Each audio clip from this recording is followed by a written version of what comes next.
Good morning class fifth. Hello students. What is day today? Today is Saturday. And what is day today? 1st of August 2020. Students, I am Priyanka from the Wisdom School, Sirsa. How are you students? I hope you all are fine. Class fifth देखिए हिंदी व्याकरण की book में lesson number 3 शब्द ये हमने read किया है। ये हमने आधा लेसन रीड किया था। देखिए हमने यहाँ तक इसे रीड किया था। शब्द के प्रकार दिए हुए, भेद दिए हुए हैं उत्पत्ति के आधार पर और बनावट के आधार पर और प्रयोग के आधार पर। शब्द के भेद हैं ये कितने हैं? 3 हैं। उत्पत्ति के आधार पर, बनावट के आधार पर और प्रयोग के आधार पर। उत्पत्ति के आधार पर शब्द 4 प्रकार के होते हैं। ये हमने रीड किया था। तत्सम शब्द, तद्भव, देश शब्द, विदेशी। एंड नेक्स्ट आज हम करेंगे ख, बनावट के आधार पर। ओके स्टूडेंट्स, बनावट के आधार पर शब्द 3 प्रकार के होते हैं। रूढ़ शब्द, यौगिक शब्द और योग रूढ़ शब्द। ये स्टूडेंट्स ध्यान से सुनना, एक बार समझोगे तो उसे फिर कभी नहीं भूलोगे। देखना, रूढ़ शब्द ये ऐसे शब्द होते हैं हम जिनके टुकड़े नहीं कर सकते। अगर टुकड़े कर भी दें तो उनका कोई अर्थ नहीं निकलता। जैसे हाथी। अब देखिए जैसे हाथी है, अब मैंने हा लिख दिया और थी लिख दिया अलग अलग। ना तो हा का कोई अर्थ है और ना ही थी का कोई अर्थ है। तो हमने घर है, अगर मैं घर को भी अलग अलग करती हूँ इनका कोई अर्थ नहीं होता। तो अर्थ ये जो कवि, गिलास, चीता आदि ये जो है ये ऐसे शब्द हैं जिनके टुकड़े नहीं किए जा सकते। अब देखिए यौगिक शब्द। यौगिक शब्द क्या है? 2 शब्दों के योग से बनने वाले सार्थक शब्द यौगिक शब्द कहलाते हैं। यदि इनके टुकड़े भी किए जाएं तो वे टुकड़े भी सार्थक होते हैं। अब देखिए जैसे पुस्तकालय है। अब पुस्तकालय है, पुस्तकालय का हम टुकड़े करेंगे। पुस्तक प्लस आलय। रसोई घर, रसोई प्लस घर। अब देखिए जैसे पुस्तकालय, हमने इसके ये 2 टुकड़े हुए हैं। अब देखिए पुस्तक, पुस्तक मीन्स किताब हो गया, इसका भी अलग अर्थ है। अब आलय क्या होता है? जो घर होता है उसे आलय बोलते हैं। पुस्तकालय मीन्स पुस्तक का घर। तो ये क्या है? इनके अलग अलग जो अर्थ निकल रहे हैं। तो क्या हुए? ये सार्थक शब्द हुए दोनों। रसोई घर, अब रसोई क्या है? जहाँ हम खाना बनाते हैं। और घर क्या होता है? जो वहाँ घर में होती है। रसोई, रसोई घर। ओके स्टूडेंट्स, स्नान घर, जहाँ हम नहाते हैं उसे क्या बोलते हैं? स्नान घर। नील कमल, नील कमल, देखिए ये नील क्या है? नीला, और कमल फूल है।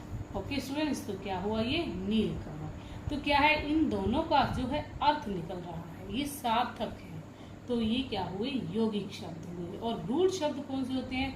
जिन शब्दों को हम अलग नहीं कर सकते, मीन्स उनके टुकड़े नहीं कर सकते, वो होते हैं सार्थक, वो शब्द होते हैं रूढ़ शब्द। ओके स्टूडेंट, और यौगिक शब्द कौन से होते हैं? जिनके हम टुकड़े करते हैं, और वो सार्थक शब्द जो अगर टुकड़े करने के बाद भी उन शब्दों का अर्थ निकले। आगे है नंबर 3 योग रूढ़ शब्द। जो शब्द 2 या 2 से ज़्यादा शब्दों के योग से बनते हैं और किसी विशेष अर्थ को प्रकट करते हैं उन्हें योग रूढ़ शब्द कहते हैं। अब देखिए जैसे दशानन, दशानन कौन है? दश आनन, जिस 10 आनन वाला, जिसके 10 सिर हैं, वो क्या, उसे क्या बोलते हैं? दशानन। लंबोदर, लंबा उदर, जैसे लंबर, लंबे उदर वाला। जो लंबा पेट किसका होता है स्टूडेंट्स? गणेश का, उसे लंबोदर बोलते हैं। नेक्स्ट देखिए, देखिए यहाँ गणेश लिखा हुआ है, यहाँ रावण लिखा हुआ। रावण कौन? जिसके 10 सिर होते हैं। और लंबोदर कौन होता है? जिसका लंबा पेट होता है, वो होते हैं गणेश। आगे देखिए नीलकंठ, नील प्लस कंठ, नीला है कंठ जिसका, जिसे बोलते हैं शिव भगवान को। ओके स्टूडेंट्स, ये क्या है? ये वो शब्द हैं जो ज़्यादा शब्दों के योग से बनते हैं और किसी विशेष अर्थ को प्रकट करते हैं। विशेष, देखिए रावण भी विशेष है, गणेश भगवान जी हैं, शिव भी भगवान हैं, तो ये विशेष है। इसलिए जो है इनका जो है इन शब्दों को योग रूढ़ कहा जाता है।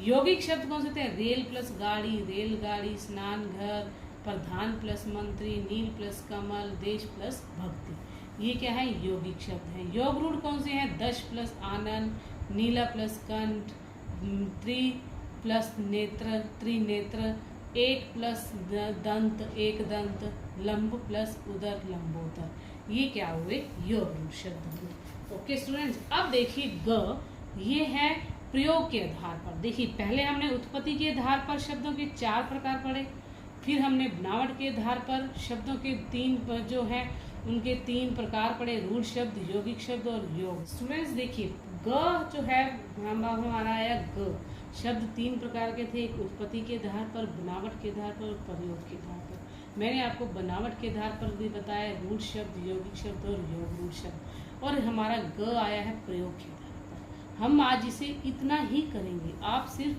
रूढ़ शब्द, यौगिक शब्द और योग रूढ़ शब्द इन तीनों को अच्छे से करेंगे।